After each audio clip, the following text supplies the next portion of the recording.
Hi everyone, it's Holly Marie King, and we are back with the Emblem Knights rough draft. Oh, we're getting towards the end, which is kind of exciting. Yes, there's... Oh, yes. Sorry, I lost my train of thought for like 2 seconds. I am trying to start a new series. If you are watching this and you are a writer, I want to help free advertisement for your book. So if you like the way I do this, I would be more than happy to read the first chapter of whatever book you want, put the advertisement on there and do it. Send links to wherever they could buy it and or read it. Yeah. Let's get started on my book though. Oh, good lord. I'm having a weird day.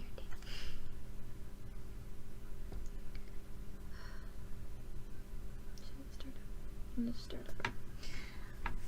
Hi everyone, it's Holly Marie King, and we are back with the Emblem Knights rough draft. We're on chapter 23, Jack's house. So we finally get to see where Jack lives in the rough draft. This is where stuff starts getting weird in the rough draft, where I completely redid all of it. Actually, it already started getting a little weird at the beginning of the other one, but I'm gonna fix this.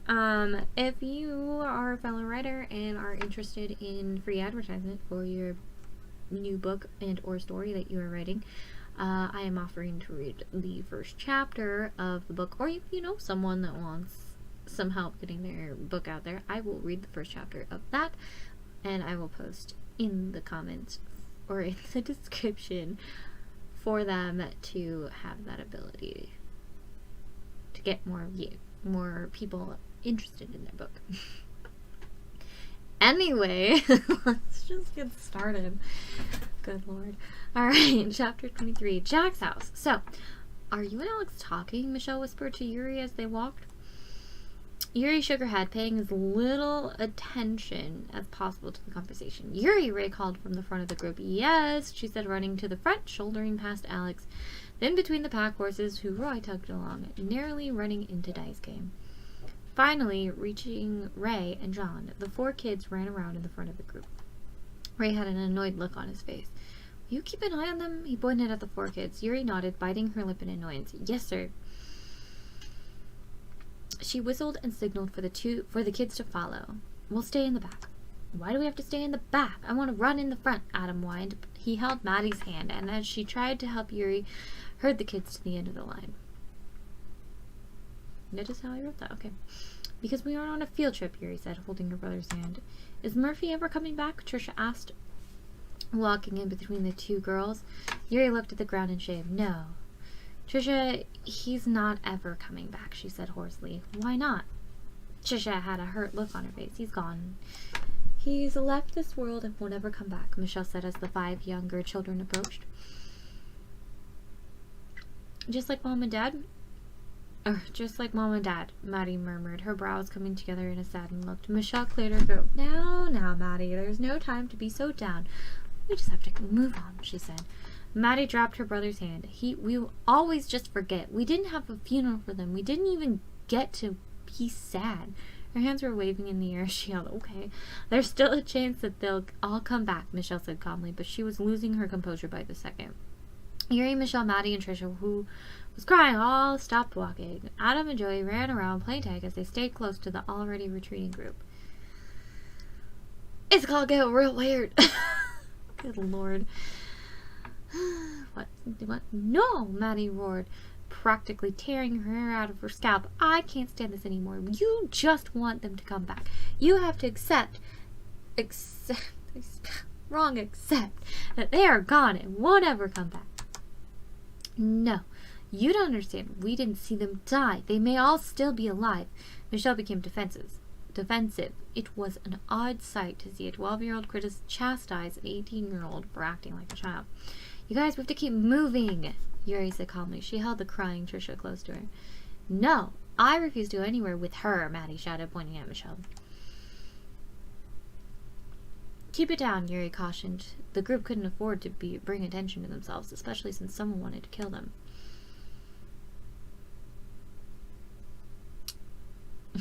Keep it down, Maddie shouted. Why should I keep it down?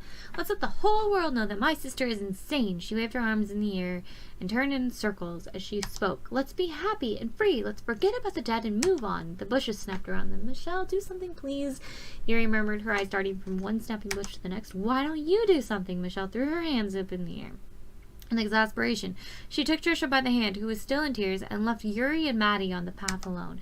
But Yuri's holding Trisha. Maddie, let's go, Yuri murmured through her. Why? Maddie cried, looking Yuri in the eye. Why do I have to go? What's the point? Only more people will die. Yuri grabbed Maddie's hand and pulled her along. No matter where you go, people will die. There is nowhere you can escape it. However, we can live if we leave these poor natives alone. She pointed at the chief, who was frowning at them from the edge of the path. Maddie's mouth hung open in an O shape. Oh, is right. Look, I don't care if you want to argue with your sister, but wait until we're safe, okay? Maddie nodded. Okay.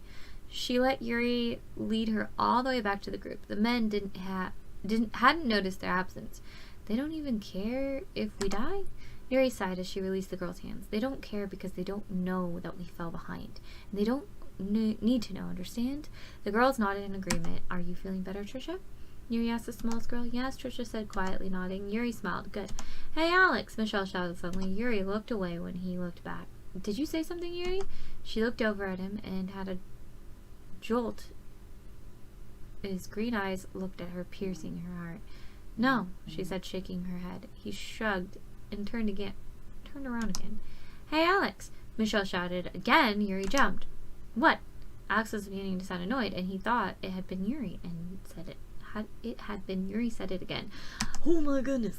It wasn't me, Yuri said, shaking her head as she pointed at herself. Alex sighed and turned around again. Hey, Alex, Michelle shouted a third time. Yuri covered Michelle's mouth. Cut it out, Michelle, she said worriedly. Alex didn't even turn around. She took her hand off of Michelle's mouth. Maddie looked over at Yuri, who looked exhausted beyond compare. Are you feeling all right, Maddie asked, keeping an eye on the two boys and Trisha, who played around as they walked. I would be better if your sister would stop trying to get Alex's attention, Yuri admitted, nodding as Michelle shouted for the 5th time. What? Alex shouted, walking back to Yuri and coming so close that their bodies almost touched. Why do you keep saying my name? He asked, obviously annoyed. Are we there yet? Michelle asked with an innocent smile. It wasn't you? Alex asked, looking back at Yuri. Yuri sighed. That's what I said before. She clenched her fist. It was her turn to be annoyed. What? You think I'm so childish I'd think of something like that? I'm not about to annoy someone half to death to get attention. If I wanted to say anything to you, I would have said something. She pushed him away. Her body shook with the effort to keep her composure. Sorry, Alex said, turning to Michelle. As for you, we'll get there when we get there. Which is now, Yuri said, pointing at the clearing up ahead. The clearing held a house that looked to be a giant tree stump at first glance. The doorway sagged under 2 warped windows that didn't look like anything but moss. Stay alert, group, and kids, behave. This is a time to be serious, Ray ordered. The children fell silent and stood beside Maddie. Michelle hid behind Yuri, and Alex joined the men in the front. The pack horses were tied to a nearby tree. Get off, Yuri whispered to Michelle as she shrugged out of Michelle's grip. You there, a woman's voice shouted. The group looked around to find a voice's owner, but no one could be found. State your name and business. I'm a leader of the Emblem Knights, and I've come to speak with Jack, Ray shouted at the entrance of the hideout. Where else would he look? Very well. The voice must have been coming from inside, because now everything was a shout. You may enter. We've been expecting you. Thank you, Ray said, motioning for everyone to follow. The door closed behind them. Something shocking's about to happen. The girls came to greet them. He's waiting in the usual place, the one that had spoken before said. Their faces were covered by darkness and couldn't be made out. Ray nodded and left the others in the front room. There's one missing, the second girl said. What are you talking about? The first girl said, counting the guys. There are more than 6 boys here. Yes, but Murphy is missing. The second girl sounded sad. She made to walk towards the group, but the first stopped her. We are not to mingle with them, she said, holding her friend back. But he's gone, the girl shouted. I don't understand.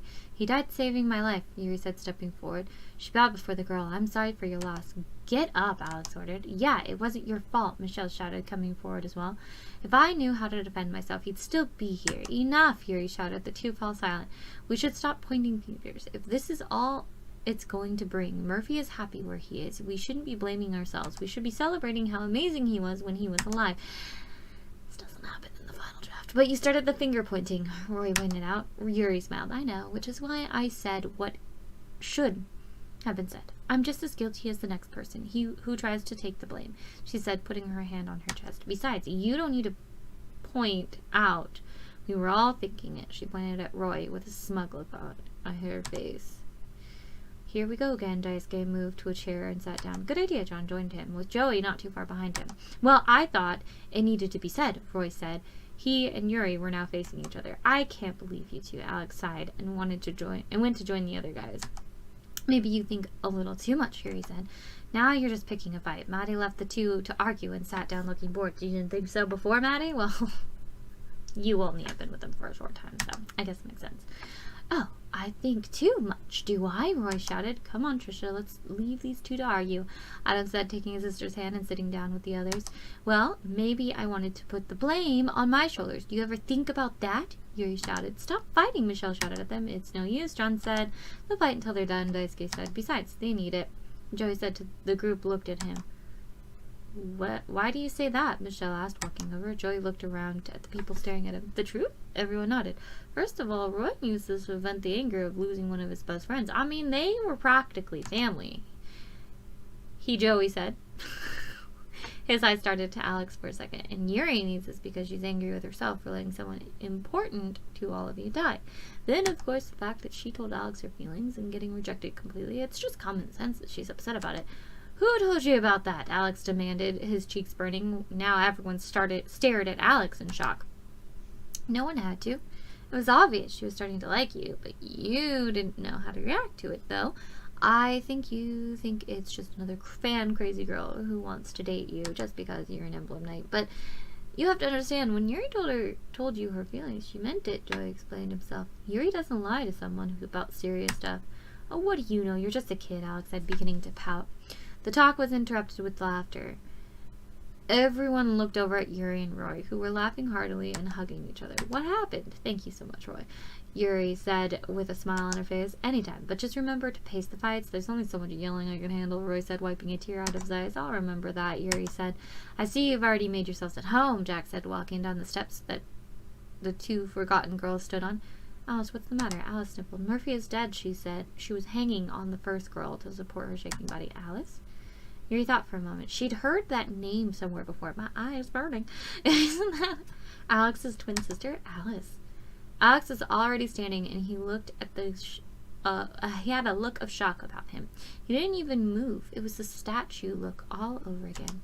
Alice, go say hello to your brother, the first girl said, nudging her friend to go forward. The group gasped as she came into view. Alice had long blonde hair that matched Alex's, and her eyes were the same brilliant green. Though she was crying, she still looked stunningly beautiful. It's about time that you two caught up on old times, the first girl said. Yuri looked up at the steps again. Her heart pounded in her ears. It was best not to get her hopes up, but she couldn't help it. She released Roy and stepped towards the bottom of the stairs. I believe it's time Yuri had her reunion as well, Jack said. I think you're right, the first girl said, but I must admit I'm nervous. Don't worry. You two have been apart for long enough, Jack said. It was his turn to nudge the first girl. She and Yuri stared at each other for a few seconds, but it seemed like centuries. Yuri looked up into the darkness that kept the person before her a mystery, and the girl looking down on Yuri, having all the answers to the questions swimming in Yuri's head, knowing the truth about her identity and how she knew Yuri. The girl stepped out of the darkness. Hello, Yuri. Yuki stepped out of the darkness. Her gray hair was the usual short length. Her eyes were a misty gray that made her look to always be thinking far off and into another of her crazy schemes. That is not how you spell schemes. Yuki! Yuri cried with overflowing happiness. She didn't care that this was a change of her usual little emotions self. But she didn't care her long-lost sister was alive, and that's all that mattered to her. She ran up the stairs and embraced Yuki. With tears in her eyes, they were together again. Oh my god, Alice and Yuki are alive! That's the only thing that's the same in the final draft. The final draft is completely different for that reunion. I don't even know if I make a big deal about them being alive in the reunion. Oh well, I guess you'll have to find out if you watch the final draft one. But next, we're into part 3 of this, which is time to end the war. So we're getting towards the end, which we're in chapter 24 training. So we're training again. But this time, they are not alone. Oh, the character is introduced that is not in the final draft because I felt like it was a little ridiculous with all the crazy reunions that's been happening. I think. Well, they do get introduced in the third part. I just don't remember if it's this chapter or another chapter. But anyway, as always, if you are interested in this book or buying it, I will put it in the description below where you can buy it or read it. If you don't feel like buying it, I won't put it against you. You already watched it for free. Why not read it for free, right? Kidding. Joke.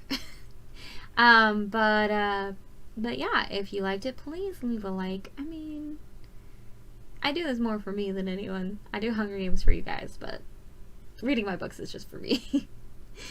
But yeah, if you know someone that might like this, give it a share. If you want more, for whatever reason, go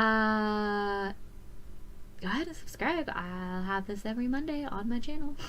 So if you want it on a Monday, if you're feeling like it for a Monday, it'll be there. But if you hated it, well, you know, I don't know why you're still here. But yeah, anyway, hopefully I will see you guys next time. Bye!